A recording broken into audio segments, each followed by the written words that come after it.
Hi everyone, my name is Marvi Pabrekar. My mentor is Reed Champlain, and today I'll be presenting my research project, Cryptocurrency in Fragile Economies. So why did I choose this topic? There are a few reasons for that. First, I've always been interested in finance and global economics and stocks and investments as well. I noticed that most conversations surrounding crypto focus on wealthier countries, but very few center around those in underdeveloped nations where people are using crypto not to get rich, but to survive. So the research question I wanted to answer was, how does the adoption of cryptocurrency impact fragile international economies, and what are the implications of broad crypto adoption? To answer this, I looked at three countries where crypto is either being used a lot or experimented with: El Salvador, Venezuela, and Zimbabwe. My approach was mainly qualitative. Along with statistics, I read papers from academic journals, policy papers, financial analysis, and government reports. So, cryptocurrency was created from a global crisis, specifically the 2008 market crash. Bitcoin was the first and is currently the most well-known cryptocurrency, and it was launched in 2009. It runs on blockchain, which is like a digital ledger that's public, permanent, and practically impossible to tamper with. And crypto is now used differently across the globe. In strong, stable economies, it's mostly treated like an investment, but in fragile or developing economies, it's more about survival. So the first case study is El Salvador's. In 2021, El Salvador became the first country in the world to adopt Bitcoin as legal tender. The government, led by President Nayib Bukele, hoped that this would do three things: lower remittance costs, increase financial inclusion, and attract foreign investment. At the time, remittances made up to about a quarter of El Salvador's GDP, and the government believed that using Bitcoin could help people avoid the high fees charged by other remittance services. To support the shift, they introduced the Chivo wallet, which was an official digital wallet, and gave every citizen $30 in Bitcoin to get started.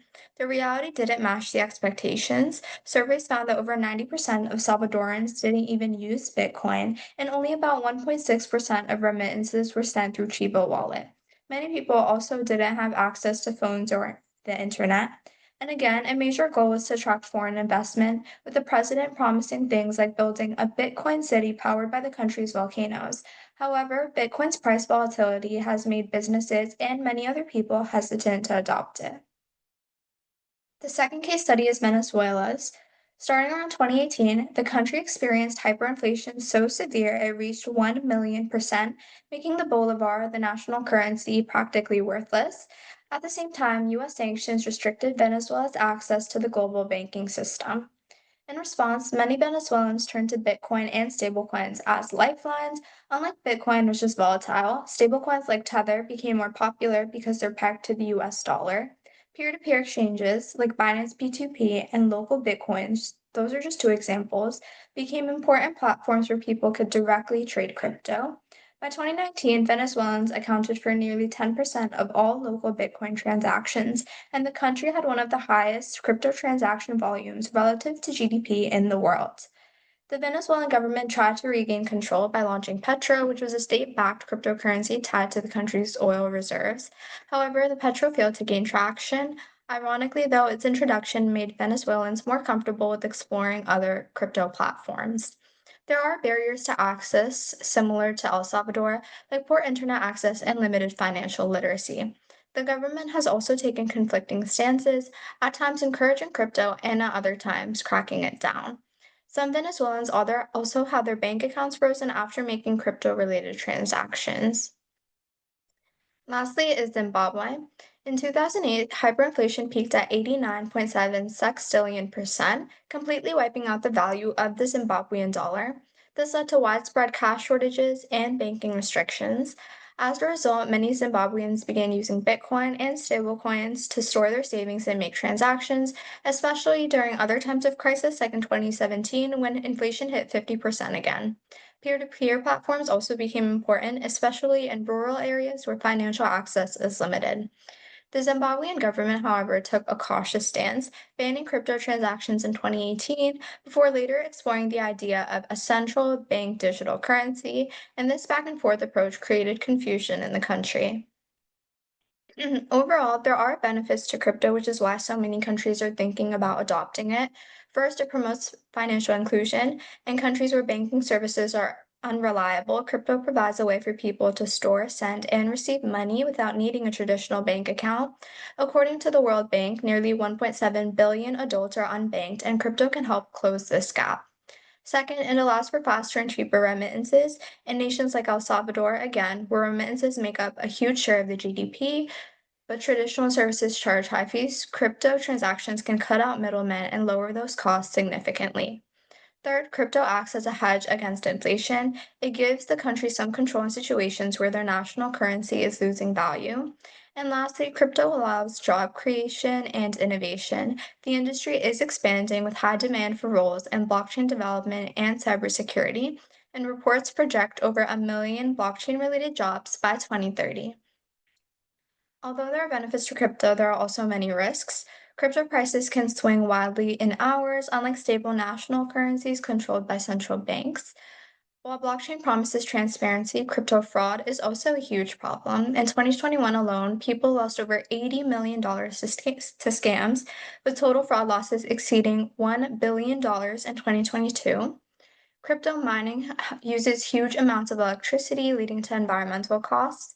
Bitcoin alone consumes more energy annually than a country like Finland, and in fragile economies with limited power, this drains resources. Crypto also weakens monetary policy because crypto works outside government control. It challenges central banks' ability to manage inflation and interest rates. When more people use crypto instead of the national currency, governments lose some control over their economy. And lastly, there are accessibility difficulties. Even though crypto could help the unbanked, many people in fragile economies face obstacles such as unreliable internet, expensive mobile data, and unstable electricity. This limits who can actually use cryptocurrency, leaving out those who might benefit the most. So, the future outlook looking ahead, central bank digital currencies or CBDCs are becoming more popular as governments look for ways to modernize money while keeping control over their economies. We'll also see more calls for better regulation to tackle issues like fraud and scams, which have been big barriers to crypto adoption. Education and inclusion programs are extremely important as well, helping people understand crypto so they can use it confidently.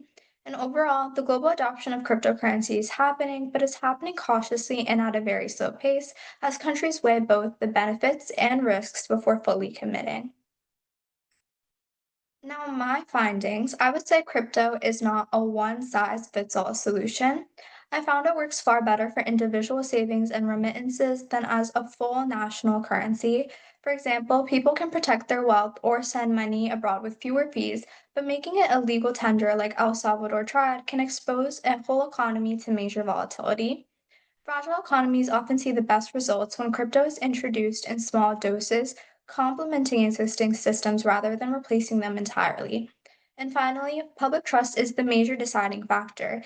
Even if a government pushes for adoption, like El Salvador did, people won't embrace it unless they believe it's secure. Countries moving forward with crypto will not need to focus just on technology and infrastructure, but on also building that trust with the public. And that's it. Thank you. Thank you so much, Marvi. Thank you for the insightful presentation, and I think you did an amazing job. Okay, we're gonna open for questions.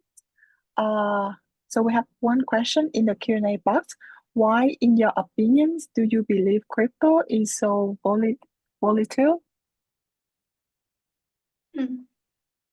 I think crypto is so volatile because, first of all, it's very expensive, but also it's overall an unreliable asset just because it's so expensive and because you never know which economy will try to invest in it and which it may not. Okay, I see. Got it. I also have another question. Mhm. What inspired you to choose this research topic, and why did you choose like countries like El Salvador, Venezuela, or Zimbabwe as your case studies? So yeah, so there are many countries that are experimenting with crypto, but I chose those countries because they've had the most impact to their economies, both positive and negative. Something Mhm. in common with all of these countries, the three countries that I chose, were that they, first of all, were experiencing major inflation, but also all three of them lacked a lot of infrastructure, and many of the public did not have proper financial literacy access. So with that, I really thought it was interesting which countries are trying to use crypto and how it's working out for them. I see. That's a very thoughtful point. And is there any like unexpected thing that you learned during your research or while working on your project? Yeah, I was surprised to see just how much the public was resisting to crypto. I thought that if a country is already experiencing so much hyperinflation, that the public would be open to try out anything that would benefit them. But clearly, a lot of people are still hesitant to adopt crypto, and for valid reasons, because if people don't have the proper financial literacy, they can't be expected to trust something so openly. Got it. Thank you so much. Really, I think you did a great job and thank you for walking us through that.